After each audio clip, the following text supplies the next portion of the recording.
السلام علیکم ناظرین، پروگرام پہ میں امن کے ساتھ میں ہوں آپ کا میزبان محمد ضیاء مرتضیٰ بہروی۔ ناظرین، ہمارے آج کے پروگرام کا موضوع ہے کہ رمضان المبارک کے پہلے عشرے میں کون سی عبادت کرنی چاہیے، رمضان کی فضیلت کیا ہے۔ اس حوالے سے گفتگو کرنے کے لیے آج ہم نے اسٹوڈیو میں دعوت دی ہے محترم مفتی گلزار نعیمی صاحب کو۔ مفتی صاحب، آج کے پروگرام میں ہم آپ کو خوش آمدید کہتے ہیں۔ یہ فرمائیے گا کہ رمضان المبارک کی فضیلت کیا ہے اور روزے جو ہیں ان کے فرض کرنے کا بنیادی مقصد کیا ہے؟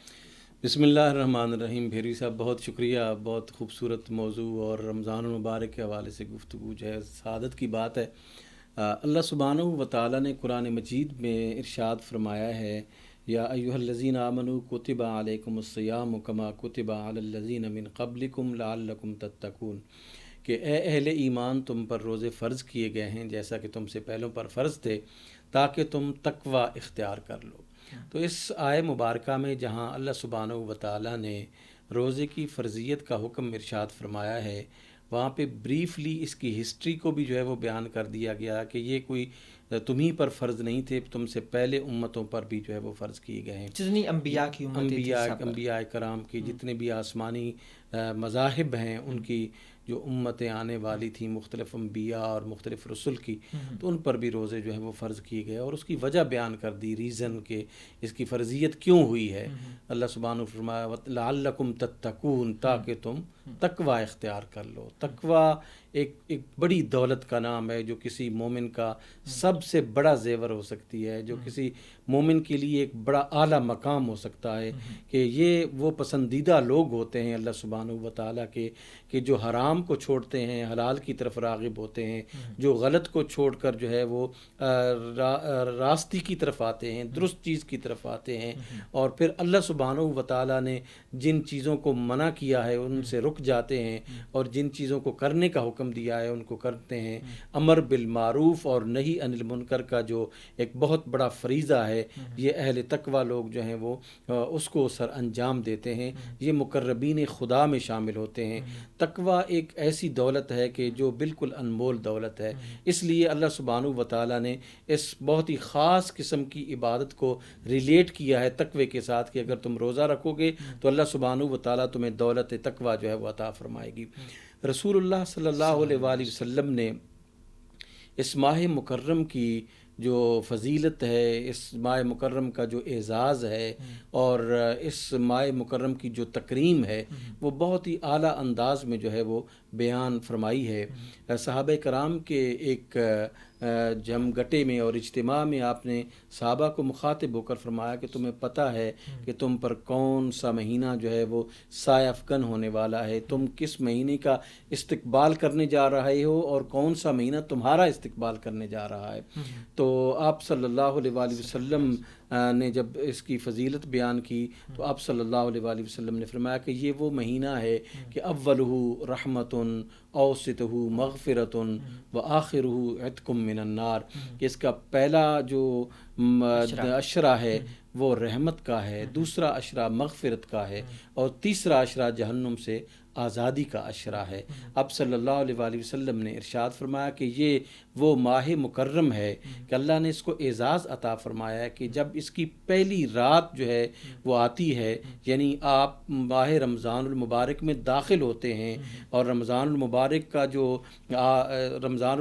جو چاند ہے وہ طلوع ہوتا ہے، تو اللہ سبحانہ و تعالیٰ تمام اہل قبلہ کی جو ہے وہ مغفرت فرما دیتا ہے اس پہلی رات میں۔ یہ پہلا انعام جو ہے پہلی ہی رات اللہ سبحانہ و تعالیٰ اپنے بندوں کو عطا فرما دیتا ہے، جو اس کی طرف جھکتے ہیں، جو اسی کی طرف سجدہ ریز ہوتے ہیں، جو اس کے علاوہ کسی کو خدا نہیں مانتے۔ اللہ سبحانہ و تعالیٰ اس افتتاح رمضان کے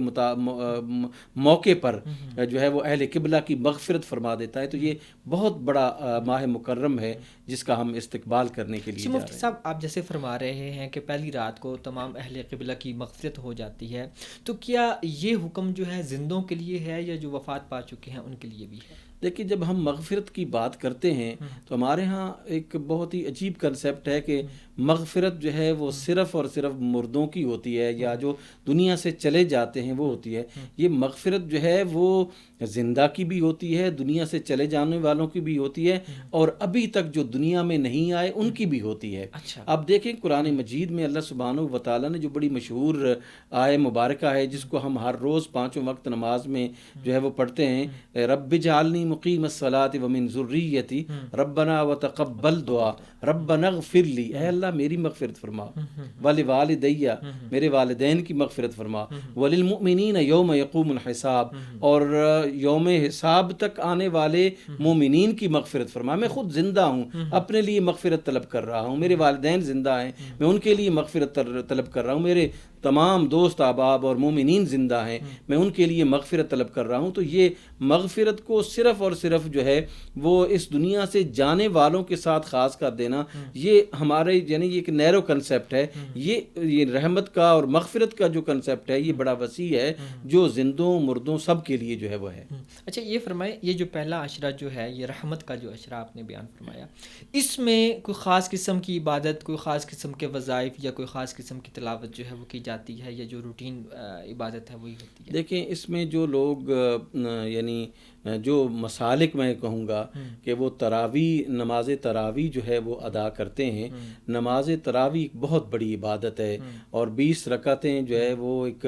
بہت بڑی مشکل مرحلہ ہوتا ہے. اللہ سبحانہ و تعالیٰ کے سامنے کھڑے ہونا, قیام کرنا اور پھر قرآن مجید سننا. میں یہ سمجھتا ہوں کہ جو شخص جو ہے وہ نماز تراویح میں جو ہے وہ 20 رکعت پڑھتا ہے, قرآن مجید سنتا ہے, سناتا ہے, اس کے لیے تو یہ مور دین انف ہے میرے خیال کے مطابق. لیکن عبادت کی کوئی انتہا نہیں ہے, اور اگر کوئی شخص جو ہے وہ پوری رات جاگ کر اللہ سبحانہ و تعالیٰ کے سامنے قیام کرنا چاہتا ہے, سجدہ کرنا چاہتا ہے, تلاوت کلام مجید کرنا چاہتا ہے تو وہ کرے. اسی طرح جو ہے وہ اس ماہ مکرم میں زیادہ سے زیادہ مغفرت کی طلب جو ہے وہ اللہ سبحانہ سے کرے, اور رحمت کی طلب جو ہے وہ کرے, گناہوں کی معافی کا تذکرہ کرے اور گناہوں کی معافی کے لیے التجا کرے اپنے رب کریم سے. میں یہ سمجھتا ہوں کہ اگر وہ ہمارے گناہوں کو بخش دے, گناہوں کو معاف کر دے, تو پھر وہ ساری رحمتیں ہمیں عطا فرما دے گا. بنیادی طور پر یہ ہے کہ وہ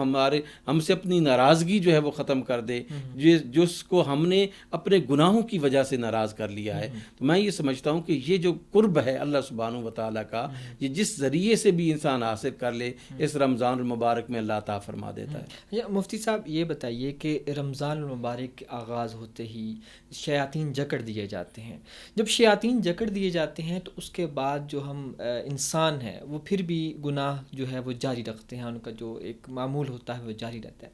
آپ کیا سمجھتے ہیں کہ اپنے نفس کو کیسے قابو کیا جائے؟ دیکھیں یہی تو بہت بڑا مسئلہ ہے ایک مسلمان کے لیے, ایک انسان کے لیے, کہ وہ اپنے آپ پر قابو جو ہے وہ کس طرح پائے. یہی تو اس کو جہاد اکبر قرار دیا گیا ہے.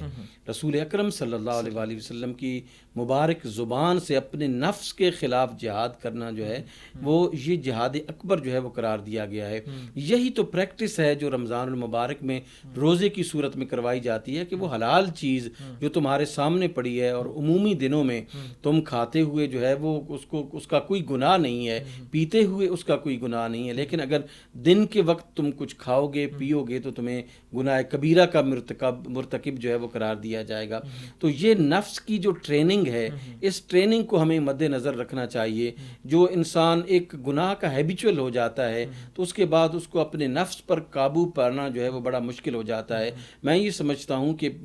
یہ شیاطین کا جو کنسیپٹ ہے یہ اسی وجہ سے ہے کہ یہاں پر اللہ سبحانہ و تعالیٰ جو شر کی قوتیں ہیں ان کو مسدود کر دیتا ہے ان مسلمانوں کے لیے جو خیر کی قوتوں کی طرف جانا چاہتے ہیں. اور اگر کوئی جانا ہی نہ چاہے تو اس کے لیے شیطان کا بندھا ہوا ہونا یا کھلا ہونا جو ہے وہ کوئی معنی نہیں رکھتا. یہ تو وہی ہے کہ کوئی آئے تو ہم شان کئی دیتے ہیں, ڈھونڈنے والوں کو دنیا بھی نہیں دیتے ہیں. یعنی جو جستجو میں ہوتا ہے, جو چاہتا ہے کہ اللہ اللہ میرے گناہوں کو معاف فرما دے، اللہ اس کے لیے جو یہ راستہ ہے اس کے لیے آسان کر دیتا ہے، اور وہ راستہ جو بدی اور شر کا راستہ ہے اللہ سبحانہ و تعالیٰ اس کے لیے مشکل بنا دیتا ہے کہ وہ اس کی طرف جو ہے وہ رجحان نہ کرے، بلکہ اس خیر کے راستے کی طرف رجحان کرے جو راستہ اسے ہدایت کی طرف اور قربت اللہ کی طرف جو ہے وہ لے کے جاتا ہے۔ تو اس کا مطلب یہ ہے کہ اس ماہ مکرم میں نیکی کا کام زیادہ سہل ہوتا ہے، آسان ہوتا ہے بنسبت عام جو ہے وہ مہینوں کے، کہ وہاں پہ مشکلات جو ہے وہ دوسری طرف سے بھی آتی ہیں۔ یہ فرمائیے گا کہ روزہ دار کو کن کن چیزوں سے پرہیز کرنی چاہیے؟ یا کچھ لوگ ہمارے ایسے ہیں کہ روزہ رکھتے ہیں، سو جاتے ہیں، ٹائم سپینڈ نہیں ہو رہا، کچھ لوگ سارا دن ٹی ویز موویز دیکھتے رہتے ہیں، تو آپ کیا کہتے ہیں کہ روزہ دار کو کن چیزوں کا دیکھیے، میں یہ سمجھتا ہوں کہ میکسیمم قرآن مجید کی اس ماہ مکرم میں تلاوت کی جانی چاہیے، ٹھیک ہے، رسول اللہ صلی اللہ علیہ وآلہ وسلم پر درود بھیجنا چاہیے، استغفار جو ہے وہ کرنا چاہیے، نوافل جو ہے وہ ادا کرنی چاہیے، اور ایسی مجالس جو برائی کی طرف لے کے جائیں ان سے اوائڈ کرنا چاہیے، اور وہ تمام چیزیں جو عام حالات میں بھی درست نہیں ہیں، مثال کے طور پر جو ہے نا وہ غیبت ہے، چغلی ہے، کسی کی پیٹھ پیچھے جو ہے وہ برائی بیان کرنا ہے، اس قسم کے رذائل جو روحانی رذائل ہیں، حسد ہے، بخل ہے، ان سے اپنے آپ کو جو ہے وہ دور رکھے۔ اگر کوئی شخص جو ہے وہ اس وجہ سے اپنے آپ کو الگ کر کے سو رہا ہے کہ میں کسی رذائل کی طرف جو ہے وہ منتقل میری ذہنیت نہ ہو جائے، یا میں کسی رذیل چیز کی طرف راغب نہ ہو جاؤں، تو میرے خیال کے مطابق اس کا سونا بھی اس وقت عبادت شمار کیا جائے گا، کہ وہ برائی سے اپنے آپ کو بچانے کے لیے جو ہے اس کی نیت یہ ہے کہ میں برائی سے بچانے کے لیے اپنے آپ کو جو ہے وہ بالکل آئسولیٹ میں نے کر لیا ہے، اور پھر جو ہے وہ میں سو گیا، تاکہ دیکھیں نا ایک سویا ہوا بندہ کسی کی برائی نہیں کرتا۔ تو معاملہ یہ ہے کہ اگر وہ اس نیت سے بھی سو جاتا ہے تو یہ کوئی برا عمل نہیں ہے، میرے نزدیک جو ہے یہ مستحسن عمل ہے۔ مفتی صاحب یہ بتائیے کہ رمضان المبارک جب آتا ہے، خاص طور پر پاکستان میں مہنگائی بہت زیادہ ہو جاتی ہے، تاجر جو ہیں وہ ذخیرہ اندوزی کرتے ہیں، چیزیں مہنگی کر دیتے ہیں، ایک طرف ان کا روزہ ہوتا ہے، دوسری طرف وہ جھوٹ بھی بولتے ہیں، اور ہمارے اپنے معمولات یہ ہیں کہ ہم اپنے جو ذمہ داریاں ہوتی ہیں، جو رسپانسبلٹیز ہوتی ہیں دفتری، تو ہم کہتے ہیں جی ہمارا روزہ ہے، ہم سے یہ کام نہیں ہوتا، یہ کام نہیں ہوتا۔ آپ کیا سمجھتے ہیں کہ روزہ صرف بھوکا رہنے کا نام ہے؟ بالکل نہیں، روزہ بھوکا رہنے کا نام نہیں ہے، بلکہ اپنے فرائض منصبی کو ادا کرنے کا نام ہے۔ آپ دیکھیں کہ جو پہلی جنگ ہے، غزوہ بدر جو ہے وہ رمضان المبارک کے مہینے میں ہوا، تو جنگ سے بڑی کوئی جو ہے نا وہ مصروفیت یا جنگ سے بڑا کوئی فریضہ تو نہیں ہو سکتا۔ ہم آفیسز میں بیٹھ رہے ہیں اور اچھے جگہوں پر بیٹھے ہوئے ہیں، اے سی لگے ہوئے ہیں، اس کے باوجود اگر ہم کوتاہی کریں تو ہم اللہ کے نزدیک مجرم ہیں، اور اس روزے میں جو ہے وہ ثواب کی وہ حیثیت نہیں رہتی جو ثواب جو ہے وہ اپنا عمل، اپنا کام، اپنا فرض منصبی جو ہے وہ دیانتداری کے ساتھ ادا کرنے میں ہوتا ہے۔ جہاں تک ذخیرہ اندوزوں کا تعلق ہے، یہ بڑی بدقسمتی ہے بطور خاص پاکستان میں کہ یہاں پہ مافیاز کا قبضہ ہے، یعنی دنیا کی جتنی بھی چیزیں یعنی مارکیٹ کموڈیٹیز ہیں جو نیسیسٹیز میں ایون کے آتی ہیں، ضروریات زندگی میں آتی ہیں، ان پر بھی مافیاز جو ہیں وہ قبضہ کر چکے ہیں۔ آپ چینی کو دیکھیں، آپ آٹے کو دیکھیں، آپ وہ تمام چیزیں، آپ میڈیسن کو دیکھیں، کتنا جو ہے وہ مافیاز نے اس پر قبضہ کیا ہوا ہے۔ میں یہ سمجھتا ہوں کہ بدترین ہیں وہ اس سوسائٹی کے لوگ جو اس طرح کا مافیا کریٹ کر کے ایک جو ہے خود ساختہ قسم کی جو ہے وہ ایک قلت پیدا کرتے ہیں۔ اللہ کے نزدیک اور اس کے رسول کے نزدیک ملعون ہے وہ لوگ جو عوام الناس سے اپنے ان تمام چیزوں کو دور رکھ کے قیمت بڑھانے کے لیے، پرائس لیول کو جو ہے وہ اپ کرنے کے لیے، اپنا پرافٹ جو ہے وہ میکسیمائز کرنے کے لیے یہ سارا کچھ کرتے ہیں، اور پھر ڈبل لعنت کے مستحق ہوتے ہیں کہ رمضان المبارک میں پھر دوبارہ جو ہے نا وہ کرتے ہیں۔ یعنی بہت بد عمل ہے جس کی ہمیں جو ہے وہ ہر جگہ پر حوصلہ شکنی کرنی چاہیے۔ میں یہاں بیٹھا ہوں تو مجھے اس کی حوصلہ شکنی کرنی چاہیے، آپ دوسری طرف بیٹھے ہیں تو آپ کو حوصلہ شکنی کرنی چاہیے، اور ہمیں ایک بڑی کلیکٹیو کمپین ان لوگوں کے خلاف جو ہے وہ شروع کرنی چاہیے۔ سیکنڈلی میں یہ عرض کروں گا کہ پبلک کو بھی سوچنا چاہیے. دیکھیں اگر آپ کا چینی کے 1 کلو سے گزارا ہو سکتا ہے تو آپ جو ہے وہ 3 کلو مت خریدیں. ٹینڈنسی یہ ہے کہ جب وہ سوچتے ہیں یا ان کو کوئی دکاندار بتاتا ہے کہ یہ چیز جو ہے وہ مہنگی ہونے جا رہی ہے, وہ کہتے ہیں کہ چلیں مجھے ضرورت تو 1 کلو کی ہے, مجھے 5 کلو دے دیں تاکہ شارٹیج ہو جائے تو مجھے کوئی مسئلہ جو ہے وہ درپیش نہ ہو. یعنی جس چیز نے شارٹ نہیں ہونا ہوتا, ہم خود پبلک اپنے بیہیویئر, پرچیزنگ بیہیویئر کی وجہ سے ہم اس کو شارٹ کرتے ہیں, اور ہم ان لوگوں کو جو اس معاشرے کے بدترین افراد ہیں جن کا کام جو ہے وہ اپنے پرافٹ کو میکسیمم کرنا ہوتا ہے, ان کو ہم خود موقع جو ہے وہ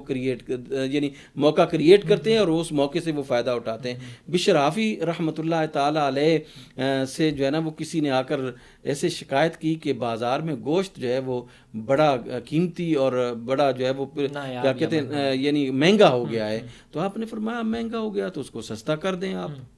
تو وہ سوال ہی جو پوچھ رہا تھا وہ حیرانگی سے کہتا ہے کہ میں کیسے اس کو جو ہے وہ یعنی مہنگی چیز کو جو ہے وہ سستی کر سکتا ہے. آپ نے ارشاد فرمایا میں تو جب بھی کوئی چیز مہنگی ہوتی ہے اس کو سستا کر لیتا ہوں. حضرت کیسے آپ کرتے ہیں؟ آپ فرماتے ہیں کہ جب کوئی چیز مہنگی ہوتی ہے میں اس کا استعمال چھوڑ دیتا ہوں. جب میں اس کا استعمال چھوڑتا ہوں سارے لوگ میری دیکھا دیکھی چھوڑ دیتے ہیں اور وہ بازار میں پڑی رہتی ہے, لوگ اس کو خریدتے نہیں ہیں, اور اگر وہ بڑی قیمت پر جا رہی ہوتی ہے تو وہ خود بخود اس کی پرائس جو ہے وہ ڈاؤن ہو جاتی ہے,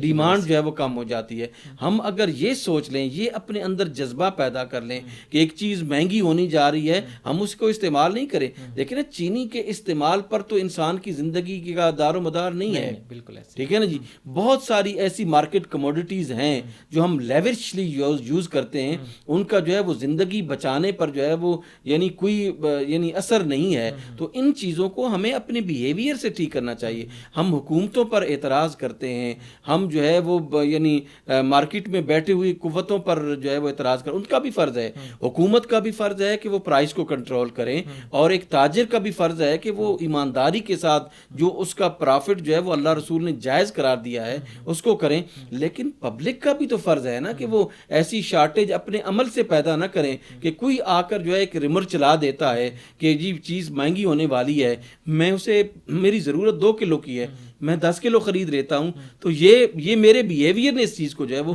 مہنگا کیا ہے. ہمیں اس پر سوچنا ہوگا. اچھا یہ مفتی صاحب یہ فرمائیے گا کہ کن کن لوگوں کو روزے کی ریلیکسیشن دی گئی ہے دوران سفر, یا کسی کو شوگر ہے یا کوئی ایسا مرض ہے کہ وہ بھوکا نہیں رہ سکتا؟ دیکھیں ایک تو یہ ہے نا کہ آپ جو ہے وہ یعنی سفر کر رہے ہیں, مسافر کے لیے چاہے وہ صحت مند ہے چاہے وہ روزہ رکھ سکتا ہے, اس کے لیے اللہ سبحانہ و تعالیٰ نے یہ چھوٹ جو ہے وہ عطا کی ہے. تو اس چھوٹ سے یہ اللہ کا انعام ہے, اور اس اللہ کے انعام سے جو ہے اس کو استفادہ کرنا چاہیے.